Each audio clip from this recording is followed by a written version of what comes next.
Welcome back to Screen Preach for I Can't Help But Smile. It's nice to do this. Hi. What's up, people?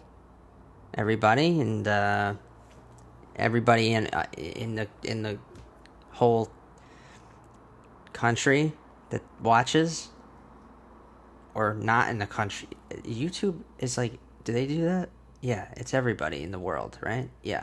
That's a stupid question. Anyway, botched another intro. Always do. How are we? Episode 67. Here we go. Nice. Last time I had a guest. My buddy Chase Moore. That was cool. That was fun. So it was cool, yeah, to have a guest for the first time. But also, I like the new format that I'm going for now. It's like I haven't done this setup in. It's been like 2 months, but like it's been 3 weeks now since the last episode. I like this when I can spread it out and not feel like a freaking like it when it feels like a fucking job. Like I literally had 2 jobs and my writing when I was doing it every week, and it was just too much. So this is nice. It's actually, I'm smiling because it's exciting to do it like this and to have like time to think about everything and really, and also the way that I'll be talking about the films is better. I'm just going to basically say what I liked, say what I didn't, move on. It's perfect. 3 films, and we have 3 films that are all kind of big movies that came out in the past few weeks that we'll be talking about today. And I think we got all of our good segments still. I got a cool behind the camera episode this week that I think everything fits thematically and whatnot.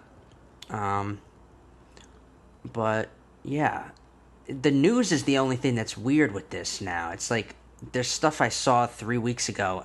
It's not even worth bringing up unless I want to like just go through real quick, which I might still do. But yeah, I don't know. Are there any updates? What am I watching? I've talked about it before. I literally, if I'm lucky to fit in an hour, a day of watching something, I do. But it's not. I don't always.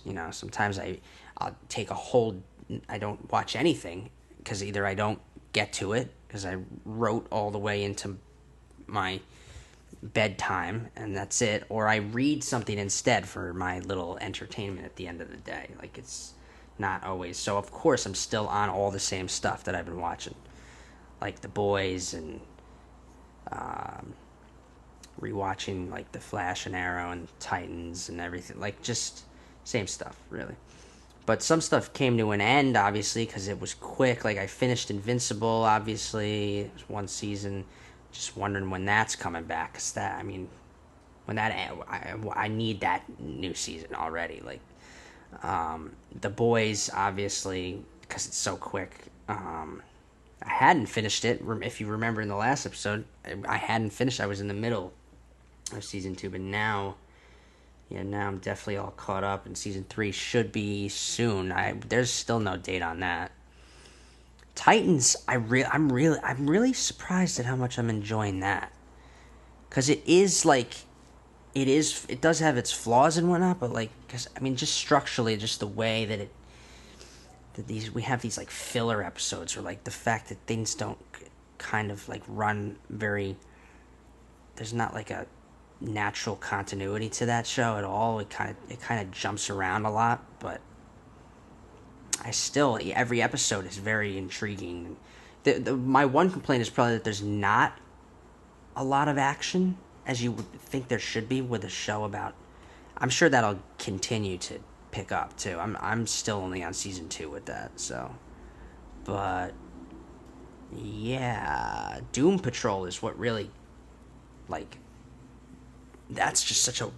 That's meant to be. That feels like a weird like drama with like sci-fi elements, obviously, but like it's not meant to be like this action-packed thing. It's totally different, and I don't expect that from that show like I do with Titans. With Titans, I expect it. Maybe I shouldn't, but I'm still surprised at how much I like that. Um, and that's it. I mean, I'm still watching all the same stuff, but I'm not sure what other updates what's been going on in the past few weeks. Um, I mean, I do want to apologize too. I got some. I don't know if I ever said it on the show before, but I got confused. I thought the director of Minari directed Shang-Chi, and if I ever said it on the show, yeah, I was wrong. I was confusing Destin Daniel Cretton with Lee Isaac Chung, and it's because he did something else that I liked, and I thought for some reason it was Minari, and it actually was Just Mercy. Remember Just Mercy? I talked about that way back in like the early 10, like the first 10 or so episodes of the show. And yeah, he did that. I don't know why I thought it was Minari, but yeah, so if I fucked that up, if you ever saw me fuck that up, I'm trying not to,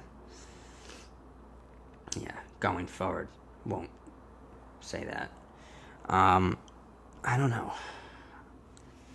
know, people. If I'm not, if I'm not, I don't know, maybe I'm not in podcast mode right now. You gotta be in the zone when you record. Am I on today? I feel off. All of a sudden I feel off. I was all ready to go, but now I don't know. Maybe we should just get into it so that some kind of energy can pick up here. I don't know. I did have a lot of fun watching these movies, and two of them in theaters because it was the only way to watch them. The films we'll be talking about today: Many Saints of Newark, first of all, The Sopranos, like prequel flashback movie is really what it feels like. That came out on HBO Max and in theaters. I watched it. It was kind of like, that was kind of one of the movies where it was okay for me to be like, I'm going to watch this on TV and not in the theater. I don't have to see this in the theater because I watched The Sopranos on TV, and it kind of makes sense for this one to be watched on TV, if you know what I mean. But the other two, Venom, Let There Be Carnage, and then I just saw No Time to Die earlier today. In theaters, both of those. And IMAX, I mean, for No Time to Die, it's really, really quite an experience. Very, very fun. That was fun. I'll get into those in a second, but first, we'll just go through briefly some of the updates in cinema and television as of late.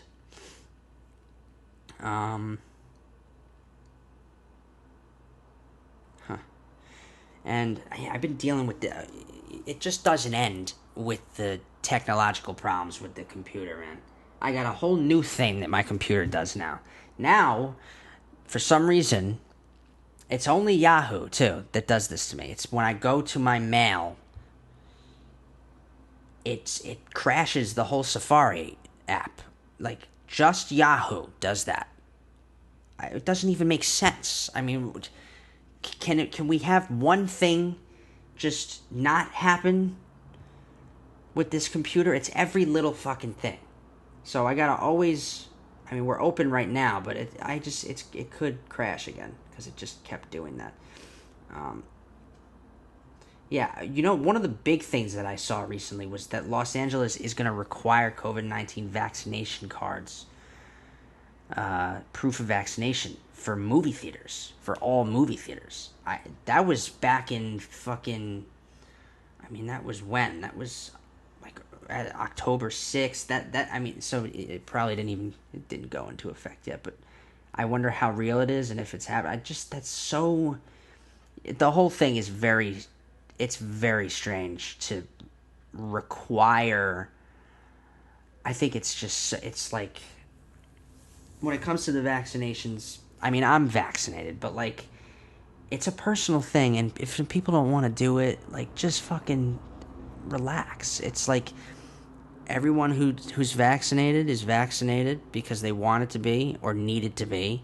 Everyone who's not chose not to be and is willing to take the risk. Just like we're all willing to take the risk of whatever this vaccine could.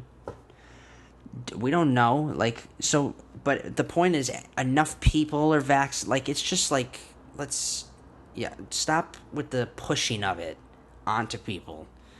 It's like, so, it's obviously when you push anything onto people, we're humans, so our natural instinct is to be like, I'm not gonna fucking, just because you're telling me to do it, I'm not doing it. So why don't we just chill with that, you know? I mean, and now, movie theaters? Really? Movie theaters? I don't know. We'll see how real that becomes. I don't have to worry about it. I mean, that would have... It's funny. I only just recently got vaccinated, but, like, that would have done it for me. Like, I gotta go into a theater and see a movie in a theater. I have to have that experience in my life of going into movie theaters. But, yeah, so that would have done it for me anyway. But I am, and I don't have to worry. But it's just annoying for people who just don't want to get it. Like, stop pushing all these things to make people get it. Like, it's just... It's like the flu shot, man. You don't force people to get that. And maybe I'm out of line saying it at this point, but that's the territory we're starting to reach with this COVID shit. And it's just a very, very bad flu. But can we get back to things? And we are. I mean, we are. Things are getting better. But we're not there yet. And we probably should be. You know? Butch Cassidy and the Sundance Kid. TV series in development. I saw this way back recently, and it was one of the first things that I posted. Most of this stuff I did probably post. Either storied it or just posted it. Like Ridley Scott doing the Gladiator sequel that we don't need. But we're getting. Book of Boba Fett finally has a release date, December 29th. I can't wait for that. Of course, it means Mandalorian Season 3 is not going to be happening yet, but they are filming that, so it should be out next year. Netflix confirmed the returning of a lot of stuff, like Umbrella Academy is supposedly going to have a third season. There was a first look at The Sandman, which I do recall, not first look, I remember mentioning the first look on here, but there was a first clip for it, which was cool. Ozark Season 4 is apparently very soon, and there was a first look for that. Jackie Weaver's character in Yellowstone, who will be a new regular on the series when it returns for Season 4. There was a first look at that. James McAvoy mentioned how he would play Professor X again in the MCU if it could be done right, and if it all worked out. I'm sure with the multiverse, anything's possible. This is all stuff that we've, talked about before. Obviously the whole Black Widow thing, the suit between Disney and Scarlett Johansson got resolved. Fantastic Beasts, the third one, has an official title and release date. They're calling it The Secrets of Dumbledore, and it's got a 2022 release date. I can't with that one. I don't know. As far as I'm concerned, the second one botched a lot of how I felt about it, but we'll see. Maybe it'll be better. There's Shang-Chi will be out. For anyone who didn't catch it in theaters, it will be out on Disney Plus in November, so that's cool. And there's a Pitch Perfect series coming to Peacock. Of course, they're going to turn that into a TV show. They just turn everything into a TV show. I mean, the list just grows and grows of things that I need to see or want to see.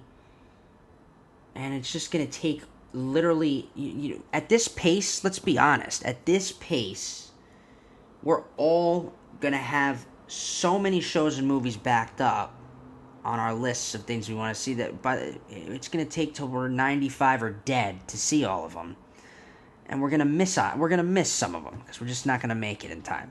We're just going to croak before then, It's just not going to work out. My list is so big that it's just going to keep getting bigger, and then I'll be 90 all of a sudden. I still haven't seen all of them yet. Nah, It'll be funny though. In my retirement years, there will probably be a lot of just binging stuff, or just lounging on a beach somewhere. Who the fuck knows? Yeah. Again, just gonna go through a lot of this stuff quickly, so that we can move on to our topics for the day, and our segments. Of course, we're gonna do the draft. We're all back. We're back. We've been back, but we're back to, like, I wasn't able to do some of the segments, so it's cool. And I will do that. I'm going to have a guest every now and then, but I just can't do that every time. It's a lot of work to edit that, and the last episode, it took all week after recording to edit it, and I need that time to write, or to socialize or whatever. Or just sleep, Just get some fucking shut-eye. Because it doesn't end, until it ends. We're so morbid today. Ben Affleck said he had fun playing Batman in the Flash movie coming. Yeah, we'll see how that goes. He said he had more fun playing Batman in that than he did in the other appearances he's had. I don't know. We got 2 Batmans in that movie. The only reason I want to see Michael Keaton suited up. Apparently he said that his suit still fits him after all these years. They fitted him again with the same, he said it still fits him. So, I'm definitely hyped to see him in costume again, but it won't matter if the movie sucks. The only thing I'll remember walking out of the theater is, it was cool to see Michael Keaton as Batman again. But that's it. We'll see if it's good. Peaky Blinders film will shoot in 2023. And there is officially a WandaVision spinoff coming. So I suppose that our biggest topics, I always like to go to the nerdiest shit, right? So Marvel had a lot of really important updates recently because they just keep having new show. You know what else I realized after doing... I don't think I need this. Do I need... Last time I didn't do it. Can I just not? It's like, I don't need it. Like, it's picking us... I don't have to... It's picking me up. It's just... That's way more comfortable. Take a load off. I'm gonna get even more comfortable. Yeah. Okay, sorry. I botched that. Yeah. Biggest topics of the week were all Marvel related, and not just this week, apparently. Not the last few weeks. It's a lot of updates. Always now, Marvel has new shows and new spin-off ideas because they have a fucking new character every new movie or show that comes out. There's a new side character that we all like, and then they are naturally gonna make a show for that character. Agatha Harkness, played by Katherine Hahn in WandaVision, is getting her own series on Disney+. It's funny how, like, people word it, like, that's a WandaVision spin-off. You don't think Marvel had these plans already? That's the thing. It's not like Marvel had these plans already. Like, it was already... They know what they're doing all the time. Like, they have, like, a plan. I just don't... I never thought Marvel fatigue would hit me. And it hasn't yet. But part of me feels like it could. With how big they want to get and everything, I just don't know if it could hit me. I could start getting tired of the MCU, and I can't believe I'm saying that. But I've mentioned it before. I talked about it on the last episode too. We talked about it on the last episode. They have to start to mix things up and change with tone, and they gotta kind of take even more risks and get creative. I'm most excited about Eternals. Every time I just saw the trailer again tonight. Every time I see the trailer, it looks like the boldest film they've done. Like, it feels different. It looks different. And that gives me hope. But they do have to switch things up. We know what we're getting with a WandaVision spinoff. See, now even I'm saying spinoff. Starring Catherine Hahn. And then the other big thing was that they finally cast the character of Adam Warlock in the MCU. Will Poulter, actor we all know, he's been around. He's been with The Revenant, The Maze Runner, We're the Millers, bunch of stuff. That kid is quite a talent too, and I can see him for this. It's just he was not who I was expecting, but I see it, and I think it'll be cool to finally have that character, and Will Poulter should do a pretty good job. So yeah, that's like, I mean, the fact that he's in Guardians 3 too, that's already a pretty stacked cast of characters in that. I mean, Christian Bale playing Gore the God Butcher, you got Natalie Portman's gonna be Thor. They're gonna have the power of Thor. Thor himself, some of the Guardians are in it. Like that's Taika Waititi's. That, I mean, I know. No, I'm confusing them. Sorry, I'm confusing them. Wow. No. Guardians 3 is not. Guardian. Those two are so like close, like in terms of like how. I don't know. It's true. Guardians 3 and then Thor: Love and Thunder. Okay, but Adam Warlock is in Guardians 3, not Thor: Love and Thunder. Apologies. Wow, am I really that fucking out of it right now? Apparently. But still, I'm sure Guardians 3 will... there was another thing James Gunn said recently that he might, he was going to introduce some, like, fan-favorite character in the holiday special that he's doing for Disney+, the Guardians of the Galaxy holiday special. Will introduce some fan-favorite... I don't know who it is. We don't know, but we'll see, I guess. I'm sure Guardians 3 will be stacked with a cool cast, too, but it's Love and Thunder I'm most excited for, obviously. Yeah, Marvel had some cool updates this week. And last week. And every week, it feels like. And now I'm letting the news segment drag. But there was some cool stuff, man. Cillian Murphy will be the star of Christopher Nolan's next film. Finally, I was kind of waiting for that. When was that going to... Because, he's always been in Nolan films, but he's never been the main character before. And Cillian Murphy, since being in Batman Begins for Nolan, has become quite the star himself and can certainly headline a movie. And now he will be the protagonist of Nolan's next film. That 70s show spinoff, that 90s show, which will have the return of Kurtwood Smith and Deborah Jo Rupp, who played Red and Kitty. We'll see the story of Donna and Eric's daughter going to Point Place for a summer to visit her grandparents, and she'll make new friends there, and it'll be a whole thing about the interesting concept. So we'll see how that goes. The Many Saints of Newark was a streaming hit, and apparently helped The Sopranos break records. People were, of course, rewatching The Sopranos because of that movie. It was cool to see The Sopranos trending again when that was coming out.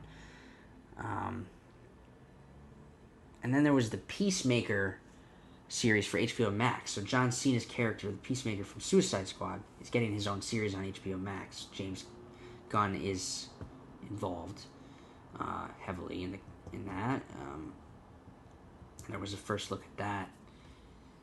HBO Max is just going to do what Disney Plus does, like Disney Plus makes shows for Marvel characters. HBO Max will make shows for DC characters that we see in movies. So it doesn't surprise me. Everything's a competition with these streaming services. There was a first look at Timothée Chalamet as Willy Wonka in the Wonka film that he's doing. That movie's not coming out for another 2 years, but there was a first look.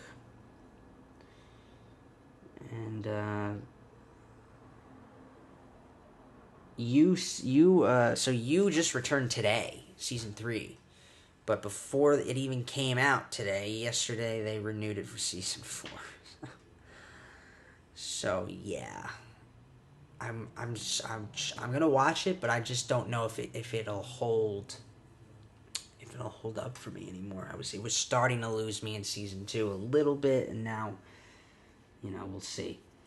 And then another really big thing that I saw was, everybody's been talking about this, but Tom Holland mentioned how Spider-Man No Way Home is going to be kind of like a conclusion to like the end of this sort of storyline that they've been building since Homecoming came out. And I guess it makes sense, as he grows and matures as a character, his stories need to mature and grow and change. So the Homecoming trilogy will definitely should feel concluded with this one. But I definitely expect to see the character, and I mean, I know there's that big rumor floating around that there's going to be 3 total trilogies with Tom Holland's Spider-Man, but that's not confirmed, and anyone who's fucking saying it you're just feeding the fucking grapevine with that one. I think I just made up my own fucking expression there. Just you don't feed the grapevine, do you? You heard it through the grapevine, but you don't feed a grapevine. Well, people are feeding it with that one. It's not confirmed yet. But it makes sense. There should be like an adult, like Spider-Man trilogy with Tom Holland. Like, I could see it. And then like he passes the torch to Miles Morales in a 3rd trilogy. Like, I could totally see it. I can see it right now. It's happening in my head right now. I can see it. Makes sense. But yeah, a lot of stuff. Obviously, there's always going to be a lot of updates that I just want to bring up because I have opinions about them. But opinions are like assholes. Everybody's got we can move on. Let's move on. Remember when your parents would say, you have parents say that to you? Parents would say that. Parents like, opinions are like, what the fuck does that mean? What does that mean, Mom? Yeah, okay. So what, I shouldn't use my opinions? I use my asshole. It doesn't make sense. We all got opinions, and we're all going to express them. And we're all going to take shits. So you're just, I don't know what, whatever. Let's go here. Cool, we're going to move into, there's no recaps. I'm not going to do that either. When Hawkeye comes out, and Hawkeye comes out soon. November 24th. That's fire. That's really soon. A lot of stuff is really soon. It's going to be quite the holiday season between stuff happening in a galaxy far, far away and stuff happening in the Marvel Cinematic Multiverse. And speaking of the multiverse, we'll get into it because let's move on to our topics. And it's very simple. I'm just going to tell you what I liked and didn't like about each one and rate each one. And since we kind of, every time we do an episode now, one of the films is the kind of main topic of the episode because it's the biggest one, or maybe it's just the latest one. But No Time to Die, we'll save for last. That's our big one this week.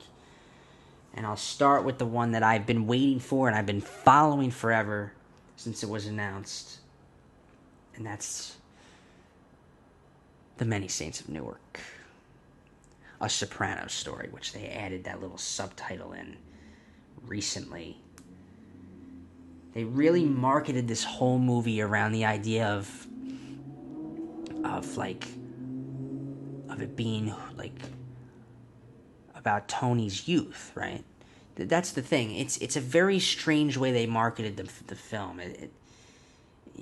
Dickie Moltisanti, Christopher Moltisanti's father, who is this unbelievable presence in the series. He's constantly brought up. He's constantly referred to and idolized by Tony and by Christopher and by anyone, really. It makes sense that he should have his own storyline, but they didn't particularly market it that way. It was more like being a look at the formative years of Tony Soprano, right? It's about Tony as a kid, and it's not about Tony as a kid. It's about Dickie Moltisanti. It's about his story and what actually happened to Dickie. And I liked that. I liked, of course, I thoroughly enjoyed that. He's a character that why not take a look at his whole kind of rise and fall, which they all have. You know, gangsters have this rise and fall. And the parallels, man, the parallels between Dickie and Tony are very clear, too. There's more parallels between Dickie and Tony than there is between Dickie and Christopher, but also because there was no real... Dickie didn't have this... He didn't have a influence on Christopher. Christopher was just a baby when Dickie died. Which is not a spoiler. He's not in The Sopranos, so we know he's dead. And so you knew this movie would show, okay, how did he die? Because they never tell you. They never tell you in the show how he actually died. And I think it's the one really, truly great thing about this movie is they take that idea and they say, well, you know what? Just because Tony had a story for how he thought Dickie died doesn't mean that that's how Dickie died. So let's see what happened. And then, look, all of that works. My biggest, so what I didn't like about the movie, right? So the things that I didn't like, they structured it oddly for me. I didn't go in with any expectations. You could think of it like just one giant flashback movie, and it works that way. But how can it work on its own, I think, is important. It needs to work on its own, and not just because there are people who haven't seen The Sopranos, and I'm sorry, but you need to see The Sopranos. It literally paved the way for every TV show we now know. It's like the reason we have the kind of cinematic TV we have. That is the reason Breaking Bad existed in the first place, and then, of course, Breaking Bad just opened up the doors for everyone else. Like, what's interesting about Breaking Bad, though, is that and Sons of Anarchy were like going at the same time. I think it kind of overshadowed Sons and how great Sons actually was because of how amazing Breaking Bad is. But anyway, what was I saying? Yeah, The Sopranos you need to see, but I don't think it helps to not approach this with the idea of having it be a story about a character and just having it kind of stand on its own a little more. It needed to kind of do that. I didn't like that we spend a whole hour in the 60s before even getting to the 70s. And that right there, I mean, Michael Gandolfini's portrayal of the character his father played, it's only for the second half of the movie. He's not even in the whole first half of the first hour of the movie. He's not even in it because Tony's younger and there's a younger actor playing Tony. Fine. Not fine, though.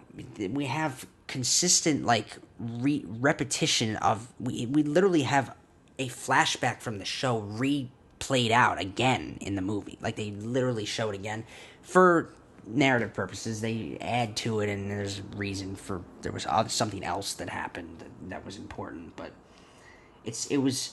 You know, for people who aren't diehard fans of that series, like I am... It would probably annoy them to not understand some of the references, or it just slips by them and it doesn't matter. But I kind of found it sometimes not working for me to constantly be calling back to things, and then some of the callbacks really did hit for me. I loved when Johnny Boy actually, we see that moment that Janice talked about. Like, that was my favorite. The fact that, when Janice and all them, when they're drunk and they're playing board games at the lake house with Bobby and Carmela Tony, that whole episode. And Janice is talking about how, like, her dad, how Johnny, like, shot his gun off at Livia, the mother, and it went right through her hair. Like, the fact that we saw that moment in the movie, I did appreciate some of the callbacks. But it didn't help that we spent all this time in the 60s when it felt more like there should have just been kind of there's this inciting action with Dickie where he kills his father, but like that kind of should have been it. That it should have been like a segue kind of opening sequence to the 70s and the real bulk conflict of this film, instead of having it be just them showing us all kinds of moments from the past for the Sopranos family, and just kind of having Dickie kind of be the center of it all, and having it revolve around him, and then Tony's, the influence that Dickie had on Tony, which is important to see on some level, but at the same time, the marketing of this is who made Tony Soprano. That's what their big thing was, who made Tony Soprano, and it does kind of work because you ask yourself, well, how was it Dickie? Was Dickie's influence that huge that Tony was naturally going to become this person? Or was it that Dickie's death caused Tony to go further down that path? Because if that's the case, the big twist of this movie, which takes the idea that, well, you don't know who actually killed Dickie, and then you find out who actually killed Dickie. I'll keep it spoiler free, okay? And it's like, well, now that makes sense, of course. And Tony only knows what he was told, so of course he would tell Christopher something that he thinks happened, but that he actually was also lied to about. So the fact that we find out as an audience what actually happened to Dickie is very cool. Does it add further depth to Tony Soprano? Not necessarily. It does perhaps add more depth to the Tony and Christopher relationship. It adds one more lie that wasn't even Tony's lie. Does that make sense? I don't know. There are a lot of parallels between Dickie and Christopher, too, that I noticed. But also the biggest shock was like the fact that Dickie was so against the hitting of women, and that's literally all we saw Christopher do to Adriana for seasons, was hit her. Meanwhile, his father didn't even do that. He did do something that is so parallel. Like, the biggest parallel was the whole thing, the fact that Christopher would do what he did to Adriana, and then Dickie did something similar with the woman he loved. Big parallel. But, yeah, overall, I kind of felt this should have been more of a Dickie Moltisanti story, and less this, kind of reel of memories from the Soprano family. Like, it could have been more structured around like this character Dickie Moltisanti, and him having a much more legitimate arc for me. We have this plot line between him and Harold that doesn't really pay off. It's a little sloppy in some places, but it's thoroughly enjoyable for anyone who loved the show, because you get to spend time with these characters again. And at the end of the day, overall, I mean, the cast did a really great job. I think one thing I can agree on here was, like, I did like the cast. The actors did a really good job playing all the characters. Everybody. Michael Gandolfini did a really good job playing Tony when he was in it. I mean, Alessandro playing Dickie was the best.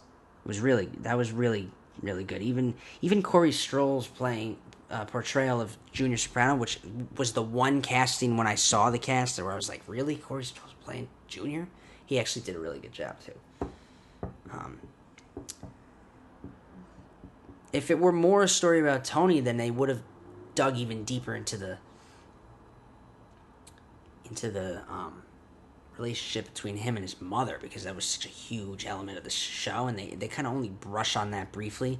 And that's kind of my point. They're not sure who... They try to make this Dickies story, but they somehow don't manage to do that. They get caught up in trying to also kind of, play, what's the word? Fan, just feed the fandom a little bit. I don't know. I had more. I stopped writing it down, so if I forgot, but it's funny. I'm thinking about it all week, all the things I want to say about it, and then in the moment, I might forget some things. But overall, that's like I was kind of like, I enjoyed it, but there's things I didn't like, and it wasn't as great as I thought it should have been, or it could have been. But the interesting thing about this, it's good that I'm remembering, because I totally forgot to bring it up during the news, but it's good to tie it into this, is that I noticed that David Chase, the creator of The Sopranos, and of this film, he signed an overall deal with HBO. So, I wonder what that means. To sign a new deal when you haven't done anything since The Sopranos, then you do this, and then you sign an overall deal. He's probably cooking up more ideas in this little universe. It's like he's trying to build a larger universe for The Sopranos. It seems everybody's doing something like that these days. You can't get her. Everybody's going to take anything we loved and just kind of keep adding to it. It's like, it wouldn't surprise me. And it's not like I would be against it. I would totally immerse myself in a Sopranos little universe of storylines. But one thing that a friend of mine said that makes sense is, like, if you did The Many Saints of Newark as a one-season miniseries instead of as a movie, probably would have worked better. I agree with that person. So my overall rating is 7.9 out of 10. Pretty good movie. Pretty good. And I'll leave it at that. Our next film, which came out very recently, was Venom, Let There Be Carnage. The Venom sequel finally came out, and it's one of those movies that I had higher hopes for going in, because I feel like they could actually build on the last one and give us something even better, and it missed the mark for me a lot. This is, of the three, this was my least favorite that I saw recently of these three films. Venom 2 did not enthrall me. It didn't capture me like I wanted it to. What did I like about the movie? We'll start there, because there was more I didn't like. I always liked Tom Hardy I like Tom Hardy as Eddie Brock and as Venom. It works for me. I do not have a problem with that. The cast is fine. Woody Harrelson as Cletus Cassidy works for me too. It's just, in terms of an actual, does that character have legitimate depth? Is he really interesting? Yes. Actually, yes, he is. For the most part, he is. But they don't take that anywhere interesting. They don't take the kind of character he is and take his story in any real interesting direction, as far as I'm concerned. I like, I love the way that they utilize the Venom and Eddie relationship. It's how, and I've said this when I talked about the first one, it's how I think it should be. It's a very creative and interesting way to approach that character, where they're two individuals, and they have their own perspectives and ideas about how to do this and that, and they have their own morals. They have everything, but they're individual people living in the same body. They're sharing a body together. and it of course makes for the perfect kind of like married couple situation where they're just gonna be like fighting like an old married couple kind of thing. Like it's obvious. But here's the thing. I didn't feel like this broke any new ground for me. It felt literally at times beat for beat like the first one. It felt like they took literally they took beats and big plot points of the first and just expanded on it to the minimal amount, like as much as they needed to make a movie out of it, but literal repetition.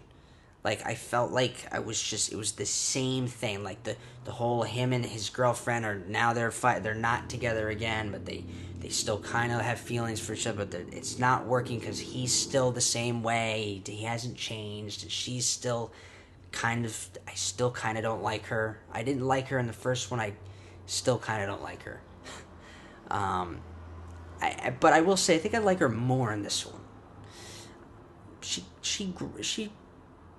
a little more. She's got a better. I don't know, a little bit more. But they give her the same kind of moment. Oh, she gets to be this symbiote for a second. Same thing. They give her that moment, right? That Eddie and Venom fighting. They took it to the next level, but it still was like the same thing, like as in the first. Like they did the same thing already in the first one. Like the difference is they're closer and actual like. If anything, it's like they needed each other. They needed each other in the first one. And they wanted each other in the second one, but it took time to get there. It took an actual like full story to get there. That's their big change, is that they have to realize that they actually do want to be together and be this force and this hero presence. Other than that, I didn't care for Cletus Cassidy's whole villain storyline. I didn't. It's just he's a psycho, and just because he loves somebody doesn't give him enough agency for me to care about him. He's off the fucking wall, and she doesn't ground him in any way because she's off the fucking wall, and they just basically gave us a natural born killers with fucking superpowers. It's Mickey and Mallory with fucking superpowers at that point. And it's also a little strange. There's no like legitimate backstory to like, because the thing is, Venom doesn't exist in the MCU until it does, and now it seems that it does. But like, other people with superpowers is not something we're used to seeing in the Venom films, and they throw a new one at us with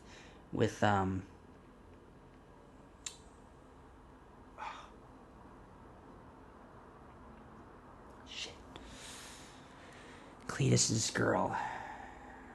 I forgot her name.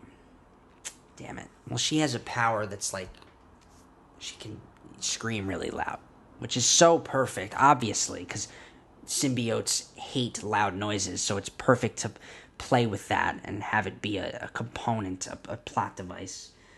But it's weird to see someone else with powers for the first time and kind of have no real backstory for her. She has no. We don't really learn about her, like why she's really in there, other than the fact that maybe she's only in there because of her power. Like we just don't. Obviously, she did something, but we just don't get that. There's literally no depth for that character. I don't. How'd she get her powers? Like I just would have liked to know some of those things. And then it just turns into a CGI fest. Kind of like just like a lot of just it's a big mess basically. Did I enjoy parts of them? Of course, but it's overall at the end of the day for Venom Let There Be Carnage, I give it a 6.3 out of 10, and I can't believe it, but that's because it was disappointing. It disappointed me. I wanted more. And at the end of the day, I got to walk out of there going, my favorite part about the whole movie was the post-credit scene.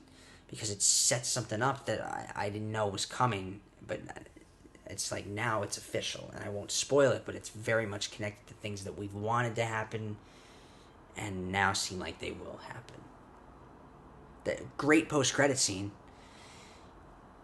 Tom Hardy as Venom works. Let's see where they take it. But I think they missed the mark a little bit. I think it could have been better. And then there's No Time to Die. Because there's really no good time to die. It just... Is there really any... There's no... They play with the title in the movie a lot, too. So getting into No Time to Die... Now here's another scenario where you could be disappointed, right? I could see why people might be. But the movie is just so enthralling. You're so engaged into what's happening. Especially if you've followed... You don't even have to have seen the other 4 movies to really be involved. But it just helps a little bit to know the storyline. And I was like, just, okay, now we gotta watch this character, James Bond, who... And the best thing is that, I mean, obviously it's not connected to any of the older ones. It's this 5-chapter arc of James Bond that we've experienced since 2006. Like, think about how long Daniel Craig's been playing the character, how long it took them to make each one, and how spread out they were. And I forgot who directed it, too. I was like, I couldn't believe it was Carrie. Fujimunk. I don't know how to say his name. Sorry, I just don't. But I just remember seeing him. He did. I think he did. What did he do? Did he do one of the It's? Did he do one of the It movies? I know he did True Detective way back too. He did one. He did the first season. But he did a good job. I mean, it's well shot, it's well choreographed, it's well written. I mean, the story works. It damn well works. You're well into it. Like, you're very much engaged in the movie. And action is awesome. And then there's a lot of emotion in this one. And I won't spoil the big ending of it, but it's to think that it's the last time that Daniel Craig potentially plays the character makes sense, and they gave him this really beautiful kind of arc closing to the... Man, I mean, it's every episode, dude. Every fucking episode. There's one word I get hooked on in my brain, and I'm just using it constantly. Apparently tonight, it's arc. How many times can I fucking say arc in this episode? But yeah, his arc does feel very concluded in that regard. They give him a very, like I said, beautiful storyline in this particular film where he has to decide if he's going to live for something. No, it's almost the reverse, right? It's like, am I going to live for nothing or die for something kind of thing? Which is kind of the character of James Bond always. It's like, why does he do what he does? Is it just because he's a killer? Well, we never want to believe that, because then he wouldn't be the hero that we see him as. No, it's like really, it's bringing into fruition a true purpose for what he has been his whole life, and then somehow all of that bringing him down a path that allows him to meet his true love, and then actually have a reason for doing it all. Like, it's like the line of work that he does, which is not necessarily the most morally right all the time, does lead him to find a greater purpose. Is all I'm trying to say. Like it all kind of happens how it's supposed to happen, and I guess it's a little bit tough too because I mean I was surprised at how little screen time Anna de Amos had in the film. Thought she had a bigger role. She was a quick character, quick kind of sequence that she's in. It's cool to have her in it for a moment, but like, didn't realize that. Didn't realize how expositional it actually was. It was probably too long. It was too long. Um, there was a lot of exposition, and then the building to this villain that we get, and the payoff for who that villain is and what his plan. It's very kind of one dimensional. Doesn't really pay off like in a big way. Like he's very conventional for a villain. Played well. I mean, Rami Malek is great no matter what. He does a good job, but does it live up to what they're building to necessarily? Yes and no. The stakes are as high as they've ever been. The sins of our heroes are at play because they have there's a direct correlation, and there's an involved, there's a kind of big mistake on the part of M and his involvement in this whole thing.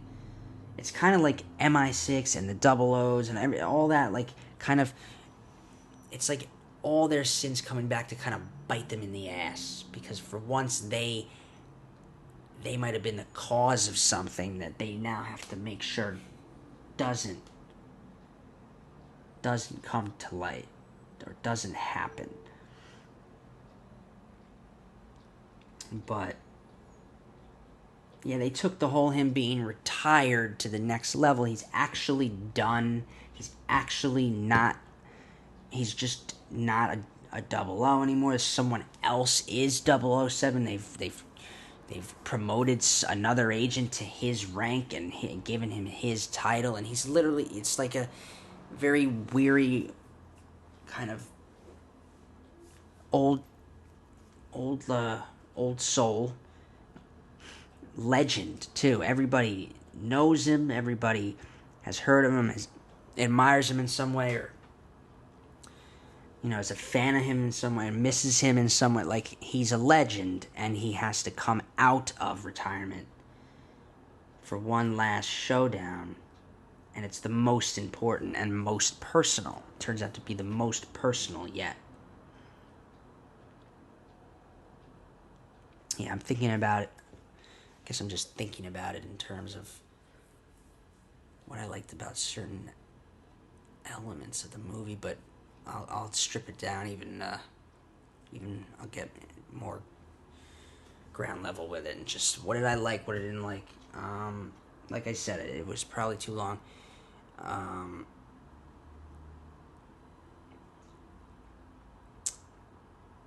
It's a lot. It's hard, man. There's not a lot I didn't like about it. I really like his James Bond portrayal in all 5 films, even though 2 of them were probably, this, of the 5 films, you have 2 that were not so good, and then you have 3 that were good, right? This one's good. It's up there with Skyfall and Casino Royale. In my opinion, it worked.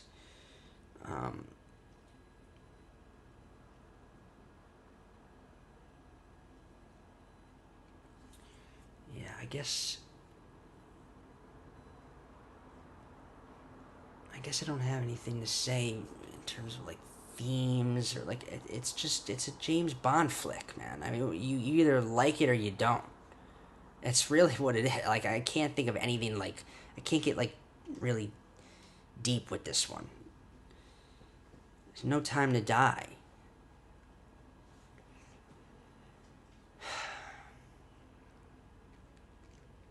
Fuck. thought I would have had more to say about this one. But I don't. I enjoyed it. I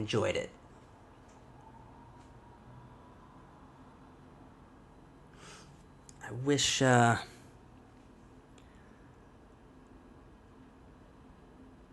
don't know. 8.2 out of 10. It was good. And that's it. It wasn't like really good or great, but it was a good movie. And I want to move on.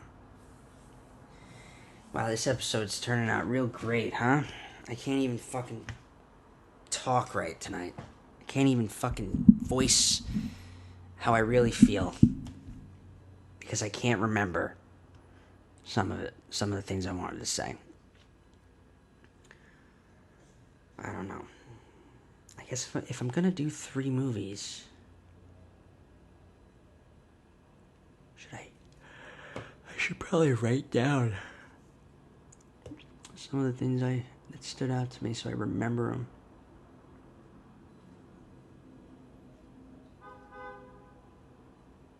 Let's move on to Behind the Camera. If I remember anything, I will bring it up on the next episode. I should.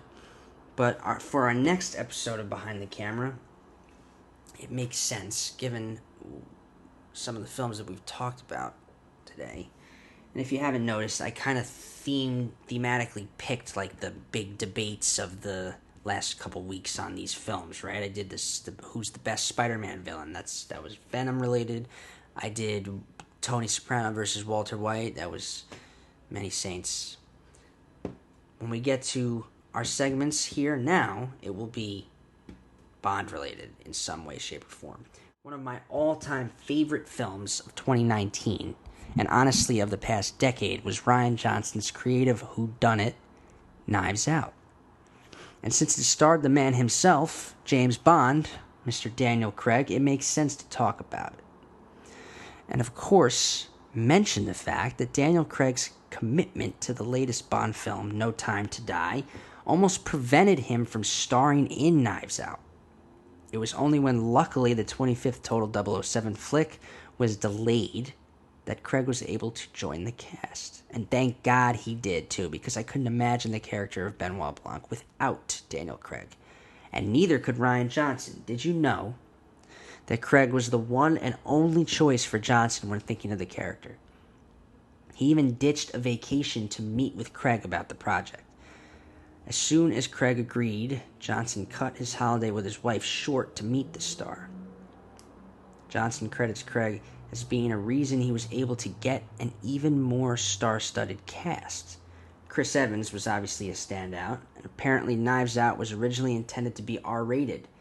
Did you know that Ransom's famous rant to the family, including the phrase, "eat shit," was originally intended to be saying, "fuck you"?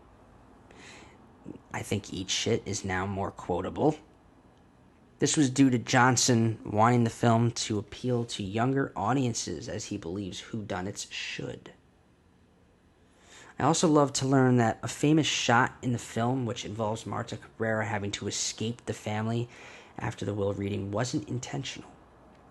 As Marta leaves, the handheld shot of her actually gives off the effect of her feeling overwhelmed and anxious, but that shot only existed because Rian Johnson accidentally broke the Steadicam while filming.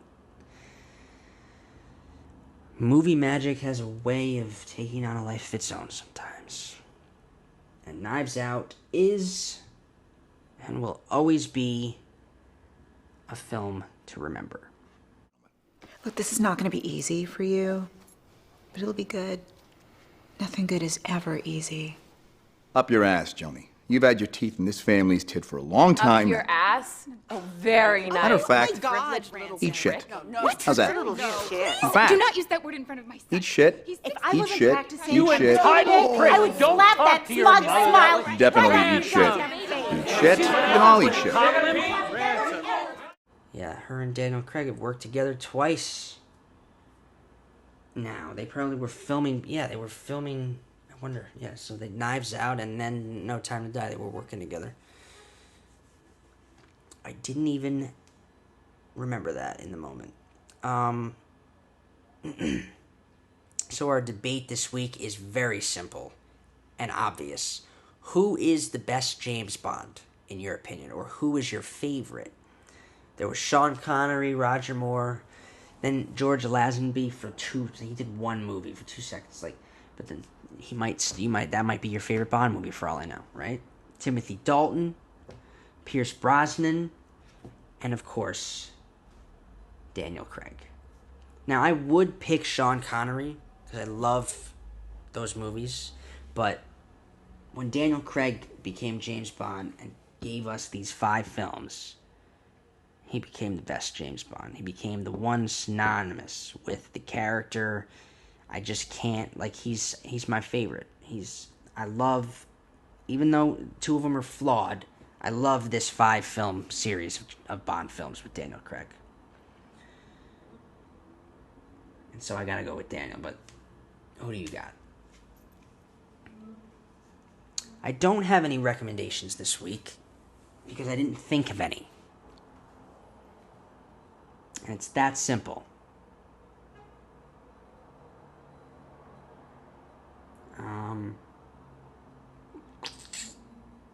So we'll move on to our next episode of The Draft.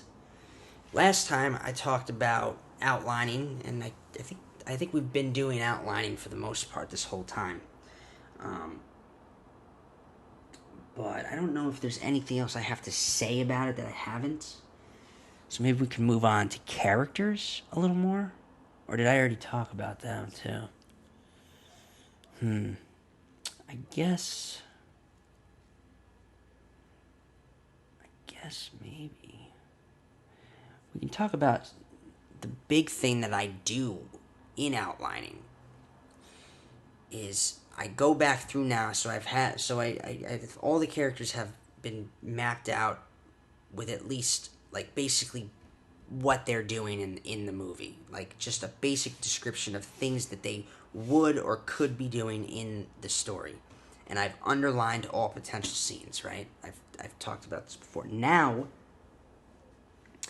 I decide what are of those underlined moments, which ones are actually going to be in the movie. And if they are, they get a card. They get an index card. And now we move on to the index cards. And it was something I didn't do early on with my first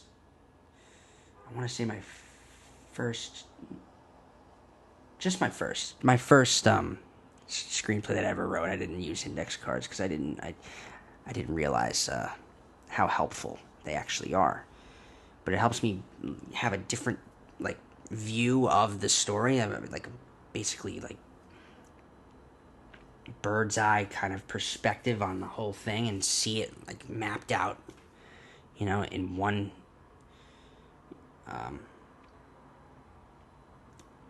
in a much easier way. But what I like to do is I like to figure out what the end of the movie is going to be, right? What the end of this story is. So I've figured out what I'm trying to say, right? What is this film trying to say about the world or about humanity or about what am I trying to say? There's something I want to say, and I'm using this story to do it. What's the ending going to be? How is it going to end? I figure out what the opening scene's going to be. I figure out what the midpoint's going to be, the kind of twist that kind of turns the whole thing around and springs it into a new direction, right? It's good to know those 3 big plot points. I take it a step further. I like to know what some people would call the down and out moment, right? The end of Act 2, it's when the character's just kind of he's been beaten and he has to kind of find the will to keep going right before Act 3. It's kind of that moment. I like to know that moment too. So when I know those 4 plot points, I write those out on the index. They get their index cards first before anything else. And then we fill in between those 4 the rest of the movie. Just figuring out how we build to each one of those big plot points. Obviously the opening is the first card. And then you have... Now sometimes I will come up with the inciting action or the inciting incident too. Because before anything else with those first 4, because it helps to figure out how we're getting from the opening to the inciting action, and then from the inciting action to the midpoint, from the midpoint to the end of Act 2, and from the end of Act 2 to the last scene in the movie. And as you go, you figure out how it should go and how it should work. And believe me, it takes draft after draft to really figure out what this is going to, because in your head you see it and you know how it's supposed to look and how it's supposed to go. Then you finish writing it and you don't have that. You just don't. So it takes a lot of just fixing, rewriting, just until it becomes more what that original intent was. And a lot of the times that original vision doesn't take into account that maybe something's not supposed to be how it is at all, and it's supposed to be a completely different. It's just that's not supposed to be like that. It's actually supposed to be entirely different. It's supposed to be like this. So sometimes it just happens that way, and then by the end of it, you hopefully get that product. But you definitely, I will say, if it's on the draft here, I'm saying it, you need to find use of the index cards, because it will change everything. It's extremely helpful. And that's it. That's where we're at. Good episode. Good length, I think. Sometimes wish we could get it under an hour, but yeah, I gotta not talk about every news update that came out if I want to do that. So as always, shout out to my patrons, because they're the best fans I have. In a lot of ways, they're the only fans I have. This is my OnlyFans account. This is my OnlyFans page, guys. Shout out to Billy Thomas and Jessica Murphy and Michael Morganti and Tijan Construction and Doolin Morganti and Linda Morganti. Thank you. Thank you. So you know the deal. You know where to find me, but now it's changed. I'm back to it's just Benji Morganti. That's my personal Instagram if you want to follow me. Definitely want to follow the show at Screen Preach. I'm always on there no matter what. I'm keeping things updated and whatnot all the time. Subscribe to BMS Studios on YouTube. Check out my website at benmorgantistory.com. And if you want to get a shout out and the next merch drop, because it'll be here before you know it, you got to become a patron at patreon.com/preacher. But as always, thank you for anyone who does come back and listen to me ramble on, even when I'm not in podcast mode and I'm just fuzzy like I was tonight. At least that's how I felt tonight. Thank you anyway for coming back and watching or listening, however you do it. And I'll see you for the next episode, which I'm thinking will be probably Dune. Not probably, definitely Dune. Probably The Last Duel, because I wanted to see it. And then Halloween Kills. Happy Halloween. I won't see ya. Happy Halloween. Hell of a way to end the episode. I love having the bikes come through at the worst possible fucking time. It's the best. Don't you love it? Just take all the sound out of this for fucking 20 seconds. 30 seconds. It's still going. Let's get out of here. Thanks, guys. I'll see you next time.